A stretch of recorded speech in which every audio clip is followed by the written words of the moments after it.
everybody, and welcome back to Bud and Dave and today's I Object podcast. So we were chatting last night about a few things, actually, that we thought would be interesting things to discuss. You and I both share a love of music. Correct. And we both grew up in an era where one of the iconic things about a band was capturing a live performance on an album.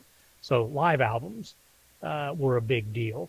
So give me a couple of years here that were just iconic to you and why? Well, growing up in Los Angeles, it was in the late 60s and through the 70s and even into the 80s, it was a great place to grow up if you loved music, whether it be rock and roll or jazz or the blues or whatever it was a great place to grow up. I mean, you could literally see the top musicians in any of those disciplines on the same weekend, because LA was always a tour stop.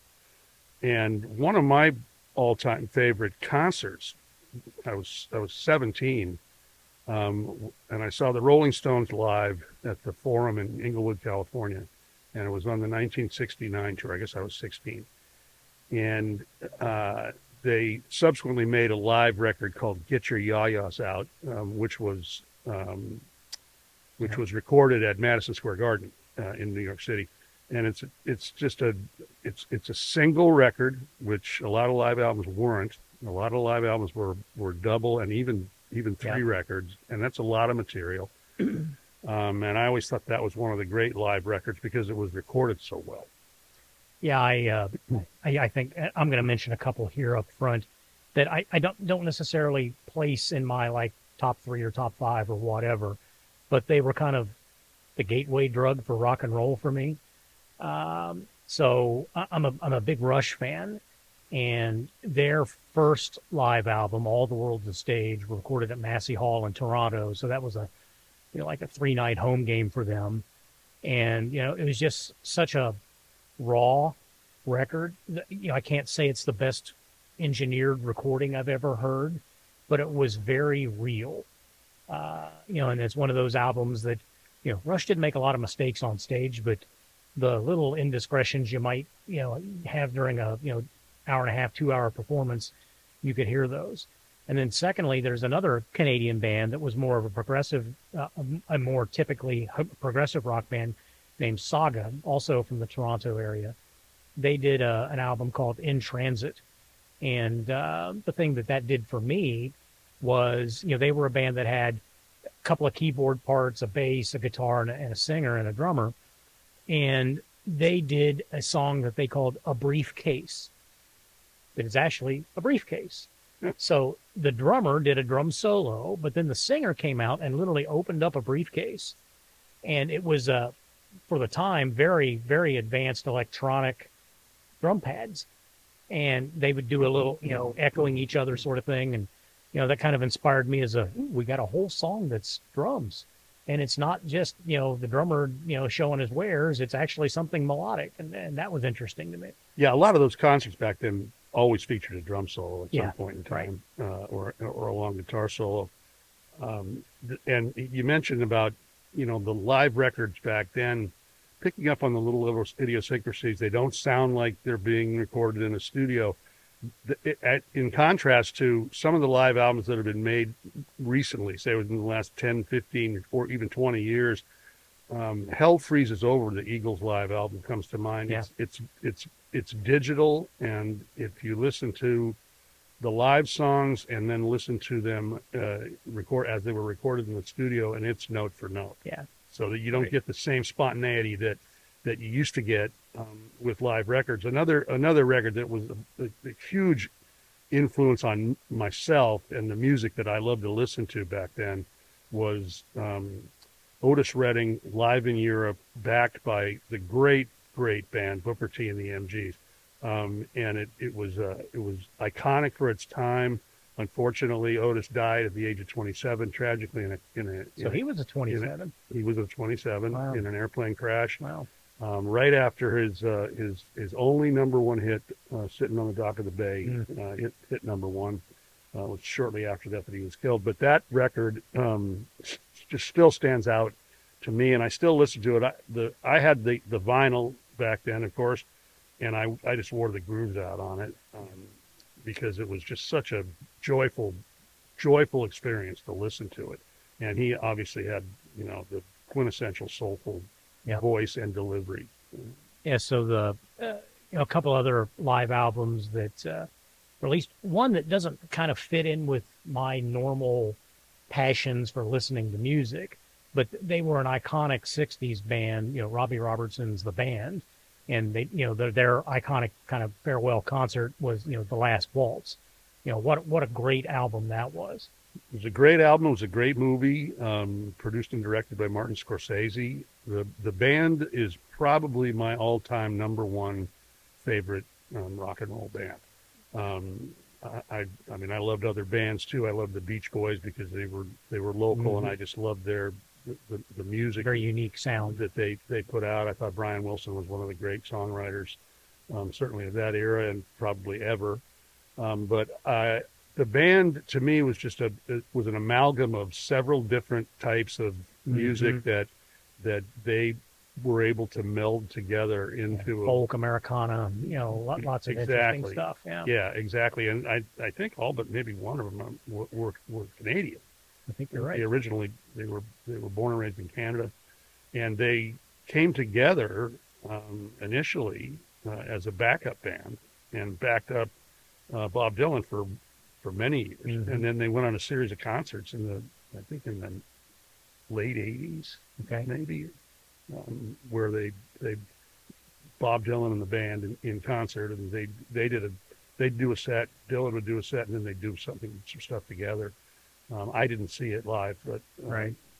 Well, kind of in the same vein, of a movie / soundtrack / album, Led Zeppelin's "The Song Remains the Same" to me falls in that bucket. And John Bonham as a drummer was an inspiration for me to become a drummer. And the thing I love about "The Song Remains the Same," it is unvarnished. They were Zeppelin and all of their decadence there to be seen. And like you said, the note for note for the Eagles, "Hell Freezes Over." "Song Remains the Same" might have been the exact opposite, which is Jimmy Page on dope, just right. going wherever he goes, and Robert Plant and that iconic voice of his, and the only stable guy in the band was probably the bass player, John Paul Jones. Yeah, they had a very unique sound, Zeppelin. I wasn't a huge fan, but they had a very unique sound, and they were sort of steeped in the blues. That was sort of their background. Yeah. You mentioned a record when we were talking about it casually that I started to think about and actually listened to a little bit of it. Was the Who live at Leeds. Yeah. And the thing that jumps out at me about that record is the Who had a huge sound. Yes. And I was fortunate enough to see them on 3 occasions, and every time I saw them, it was in an arena. Yeah. Right. And they had a huge sound, and the Live at Leeds record is played in basically a rather small club, and it's just it kind of explodes in your face in a way, and they were another band that you could listen to 2 live shows back to back, and you're not going to hear anything that's the same. Right. So I was told. The story I always liked about the Who was that Keith Moon, the iconic drummer for the Who, the late Keith Moon, was a notorious drug user and had a lot of substance abuse issues. And they were playing a concert in Oakland, California, where he could literally not sit behind the drum kit, and they had to bring somebody out from the audience. Is there a drummer in the house? Who played drums live with the Who. I always thought that somebody had some unique talent. They've got a great story to tell. That. Yeah, no kidding. So, most, at least in the rock and roll era, I would say, most bands end up producing a live album after they've got a certain set of notoriety, a certain set of album sales and singles and whatever else might be out there. So my point being, there's some distance into a successful career, and the live album sort of captures them at a moment in time on that journey. And I would put the Who's Live at Leeds either number 1 or number 2 on my list. And the other number 1 or number 2 is a band that their live album actually launched their career. It's Cheap Tricks live at Budokan. Oh, right. They were a decent regional touring act at the time, and I think it was in 77 or 78 when that album was released. And they recorded, the live album at the legendary Budokan Arena in Japan, and that album really launched their career, or certainly elevated it in a significant manner. And I can't think of any other band where a live album, with the possible exception of Peter Frampton's "Frampton Comes Alive," would be the only other one. But Frampton had a good career as the lead guy for Humble Pie. He did. And had some commercial success already as an international artist. Yeah, he did. I was never a huge fan of the Frampton Comes Alive record. I thought it got far too much play, at least in Los Angeles it did. But it was, it was I think the highest selling live album. Yeah, it was at one time. I don't know if it still is. I don't know if it still is. Yeah. But yeah, it certainly had its great effect, and it did kind of propel him to the sort of the top of the music world for a time. He lives in Cincinnati now. Is that right? Of all things, in Walnut Hills, 2 doors down from where Marge Schott used to live. Holy smokes! Small world. That's a connection. Yeah. Yeah, but I mean, we're leaving some out. There's a lot of live records. I think of what is actually not a live record, but it's an actual set of 5 records that Springsteen put out. Yeah. Back in the late '80s, and it's terrific, but it's such a catalog of material that it's hard for me to place it in my top 5 even. And Springsteen's a good example of. I wouldn't necessarily put any of his live albums on this list necessarily, but he would be one of the legendary live performers. Terrific. He's a terrific live performer. He doesn't leave anything behind. Yep. 2.5 hour, 3 hour shows. Exactly. Yep. And those guys sweat their asses off up there, and he's leading the charge. I've seen him 3 times, and each time is just a great celebratory time because he does put everything he has into it. Yep. So let's shift gears a little bit. One of the other topics we were kicking around last night was, this is being recorded a couple of days after the Major League All-Star game, where the American League won 5-3, despite Shohei Ohtani hitting a 3-run bomb early in the game. The Americans came back. So we were just lamenting the fall of the All-Star games in general in terms of anything other than just entertainment. Yeah, they've lost their way from the core game. Yeah, the baseball All-Star game I always thought was always the best of those events. The Pro Bowl was always played at the end of the season. In Hawaii. In Hawaii, Yeah. if you played on a team that was in the Super Bowl, you were not part of either squad because the game was played in that week between the 2-week break between the conference finals and the Super Bowl. Yep. And now it's almost like a flag football game. It's just and they've recently done away with the game. Yeah. I mean, they do a flag football game, as you say. Right. But they also, it's a skills competition. It's, a lot of preening, a lot of media time. Nothing wrong with that, I guess. But, the game itself, A, never was, and B, now isn't. Right. And it's the same with the NHL All-Star game. That used to be something that was, I'd look forward to. And now it is they pick 4 teams. It's a round robin tournament sort of format. There's a skills day the day before, and it's a great weekend for fans that are really Right. hockey lovers. And then that brings us to the NBA All-Star game. Yes, it does. Which is just a playground shoot-a-thon. Yeah. There is going to become a year when there's 400 points scored in the game.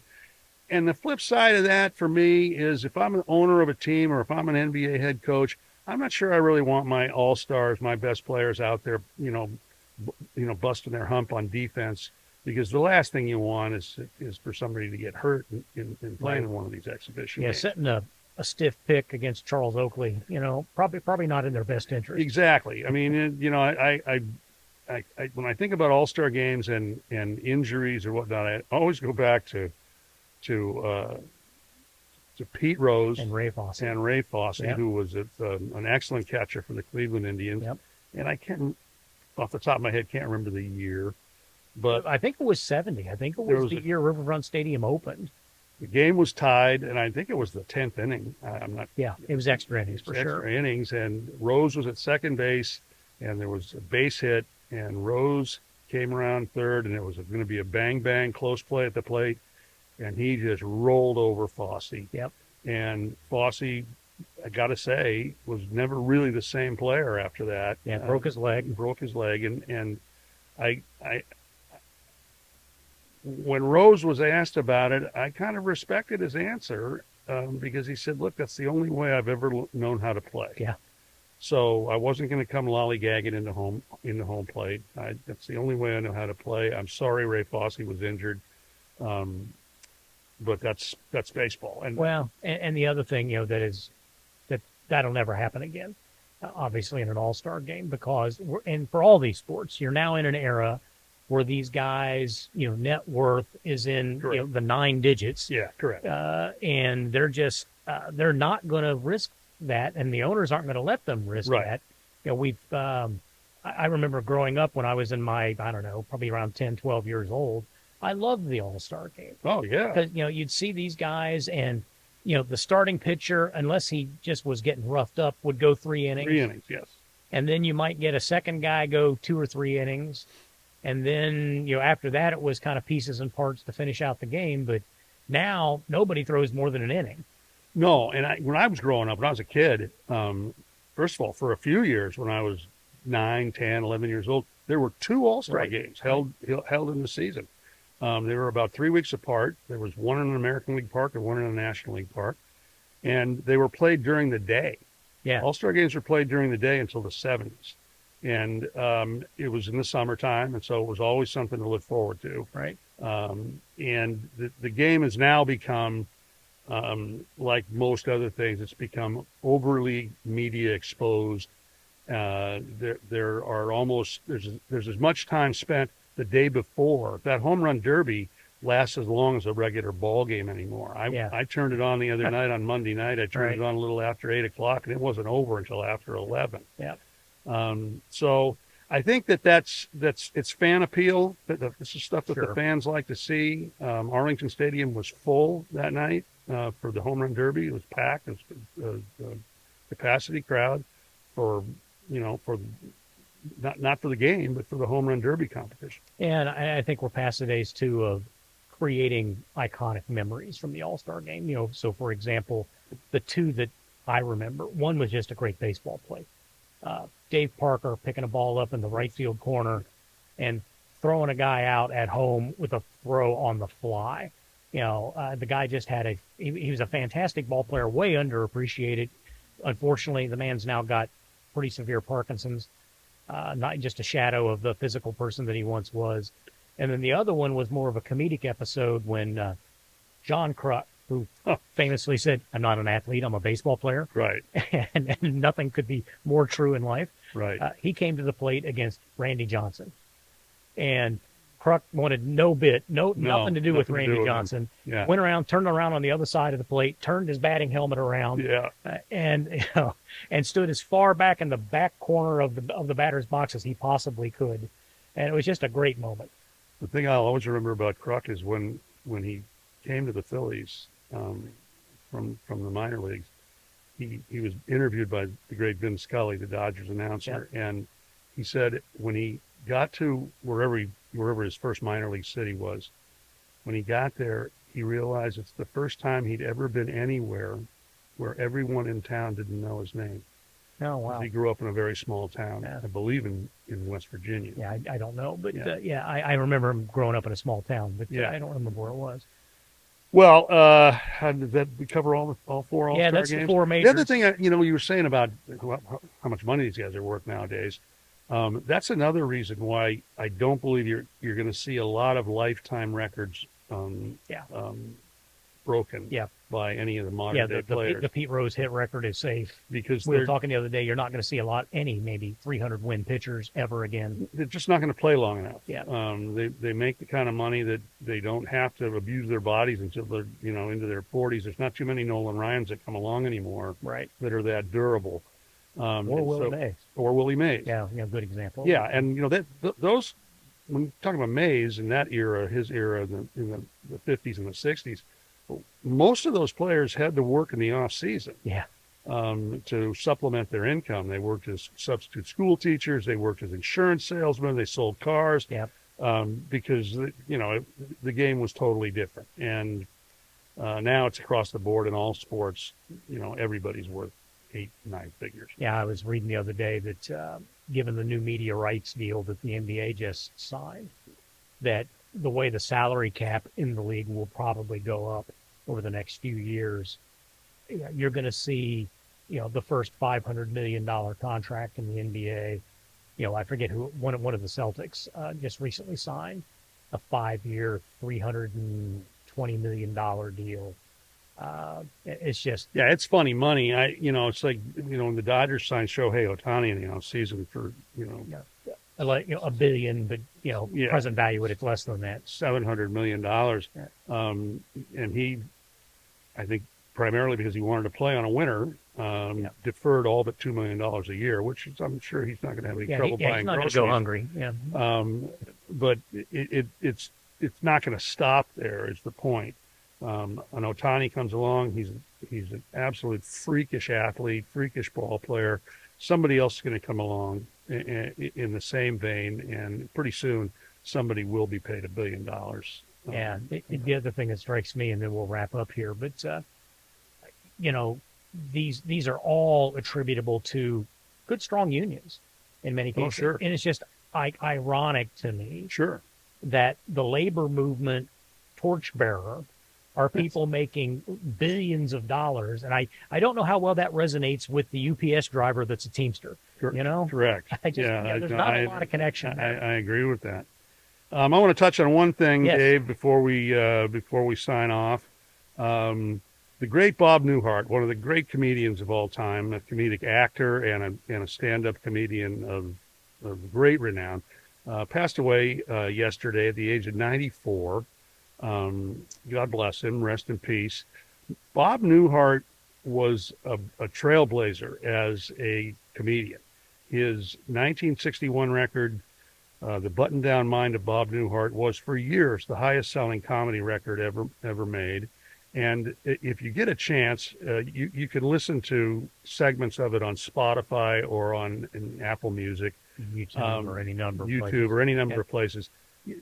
Take 15, 20 minutes and do so, because it'll brighten up your day. This was a guy who didn't have to work blue. Right. His trademark was his droll, dry delivery. And he was also the star of two iconic sitcoms, The Bob Newhart Show, in which he played a psychiatrist in Chicago, married to Suzanne Plachette, and then Newhart, where he and his wife, played by Mary Fran, owned a small ski lodge in Vermont.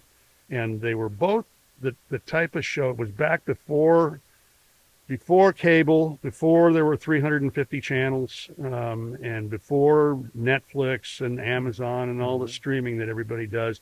It was back in the day before you had a built-in recording device in your smart TVs, and you had to wait, until the next week. And you waited, and you were excited when the Bob Newhart Show or the Newhart Show came on, because they were uplifting, they were funny, and he was just a guy that I always really, really enjoyed, and he touched a lot of people and made a lot of people happy. I enjoyed his work as well.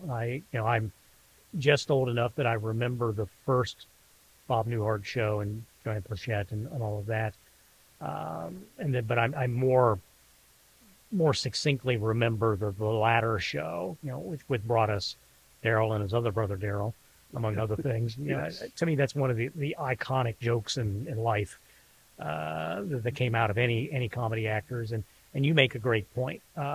Some people may not know what the term blue means, but other people came along much later, namely people like Richard Pryor and Eddie Murphy, who traded on a more dirty, for lack of a better word, use of language and things that. And again, I love both of those guys as comedic performers and actors, but Newhart was one that didn't need to go there to make his act funny. Yeah, and he never did either. I mean, George Carlin comes to mind. He could go either way. Yes, he could. He was an extremely intelligent, clever comedian, but he could work blue if he needed to. Yes, and 7 dirty words. Yeah, the 7 dirty words that you can say anywhere, I guess, except Milwaukee, where he was arrested.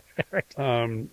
But yeah, no, Richard Pryor was a brilliant comedian, but Newhart did it kind of the old-fashioned way, and he certainly made a lot of people laugh. Yeah, that's a great tribute, Bud. So, well, again, thanks for tuning in this week. We glad you take a portion of your day to listen to us just banter about nothing in particular. So have a great week. All right, have a great week. It's time to bug out for the dugout, Dave. See you next time. Yeah, thanks. Hey, thanks for joining us here at Our 20 Days. We appreciate the time that you invest in our videos and audio podcasts.